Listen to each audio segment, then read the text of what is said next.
Alright, what's up guys? My name is Zach and today I am driving a 2009 Chevy Cobalt SS.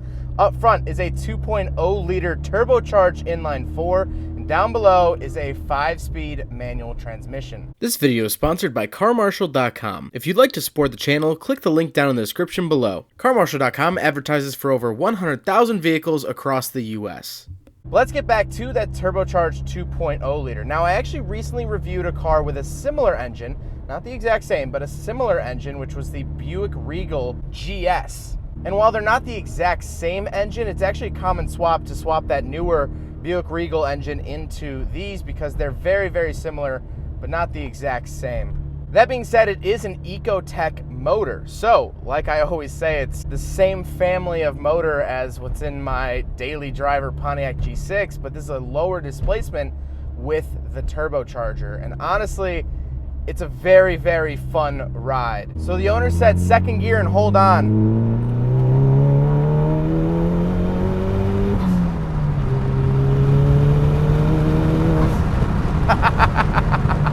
There's no doubt that this is a very, very fun car, and this car has been tuned a little bit aftermarket.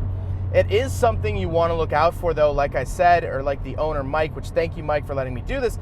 He mentioned hold on tight if you're going to do a pull, and that's exactly what I did because torque steer is a little bit of an issue once you start to build these motors. Once you start to really get into it, these motors like to torque steer, and what that is under a heavier load, when you're really going for it, higher power, when you really get on it, one wheel wants to go faster than the other and it sort of pulls the car in an awkward direction. First gen Speed 3s suffered from this same fate as well. That being said, it builds power really linearly. There's no massive kick to the chest with the boost, and I really like that. It's really smooth and it's really predictable.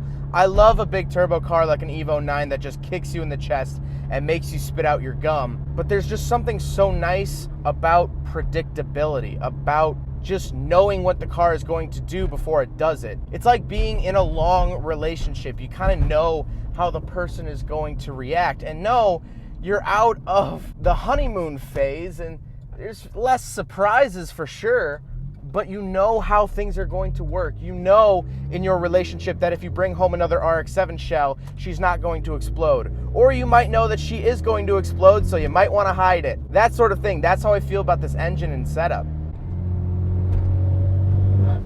Oh, and the blow-off valve is just a great noise. Now, last thing I'll talk about with this motor is that it is turbocharged. The first half of the Cobalt SS's were supercharged.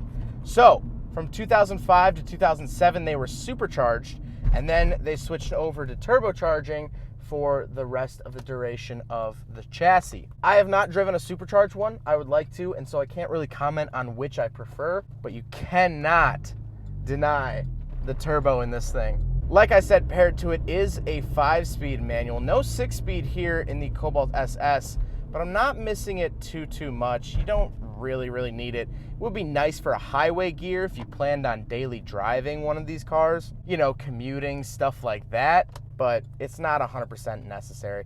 And last but not least, in case you didn't know, the Cobalt SS is front-wheel drive. So let's talk about the interior. Well, in front of me, I have a couple different gauges. On the left is my speedometer, in the middle is my fuel, and on the right is my tachometer. These are the factory gauges. I like them. They're nothing really too crazy. They're not anything to really showboat about, but they are nice and they do tell me what I need to know. On the steering wheel, I do have my cruise control options and my volume up and down. This is a very much a parts bin, part from Chevy, but that's fine. To the left, I do have fog light switches and my dimmer switches. And then up top, I do have 2 gauges. One of them is aftermarket, but I do have a factory boost gauge, which actually does offer vacuum. So I actually do have a vacuum gauge. So I actually do have a fully functioning boost gauge from the factory up to the left, and it goes all the way up to 30 PSI, which is really cool to see from the factory. On the door, I just have my power window switches, power mirrors, lock and unlock, stuff like that, pretty simple. In the middle, again, this is really simple. I have 2 vents, my radio, this is a very stock Chevy radio. I mean, it does have aux in, which is really, really nice, especially for 2009. And then I have my heating and air conditioning controls, fan up and down, stuff like that. Really nothing too crazy there. Then I have a cup holder and the shifter. The shifter feels nice. It definitely clunks into place, and I mean like a good, solid, satisfying clunk, not like a bad clunk, like something's broken. It's really, really satisfying when you put it into gear, and that's what I really like. The clutch is decently light.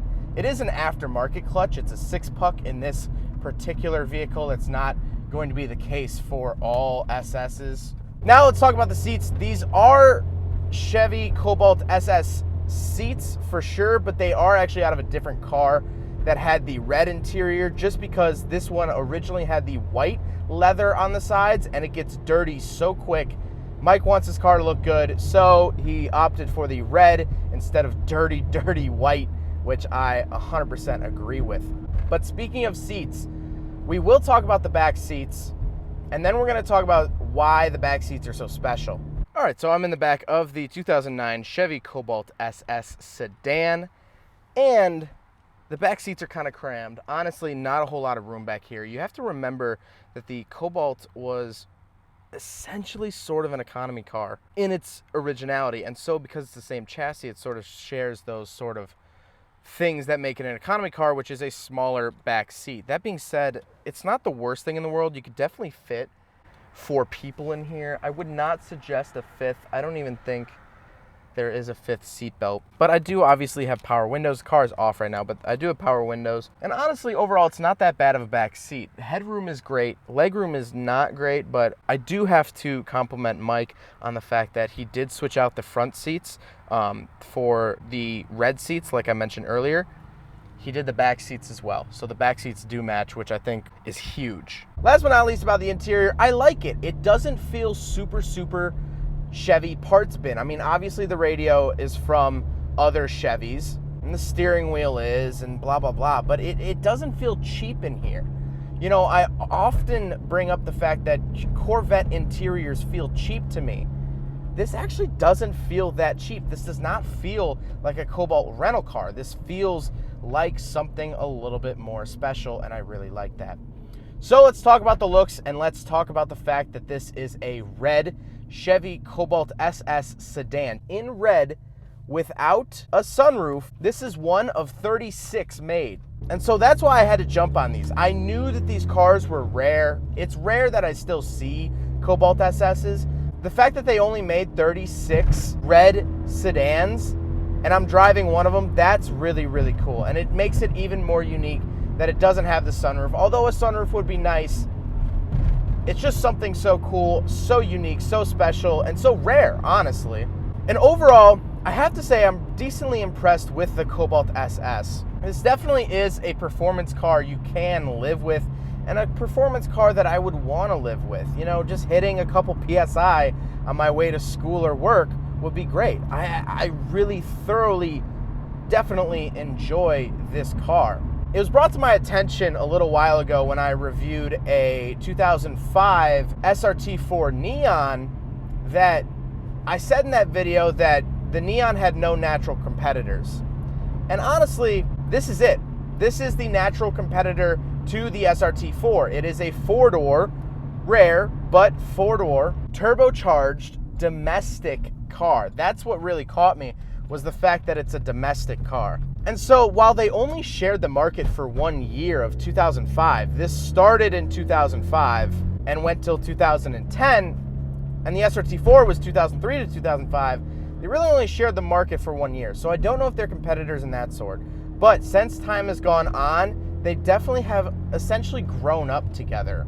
And so if you're interested in my thoughts on the SRT4 Neon, I'll leave a link to that at the end of the video, as well as some other SS Chevys that I've reviewed in recent history. Well, I hope you guys enjoyed the video. I hope you guys learned something about the 2009 Chevy Cobalt SS Sedan. I think it's huge that it's a sedan. But huge thank you to Mike for letting me review his Cobalt SS. This thing is absolutely cool. It's something definitely unique. It's special, and I really, really appreciate it. But I hope you guys enjoyed the video. Don't forget to rate the video, comment on the video, and subscribe if you really liked it. Take care, guys. There goes a sight from my soul.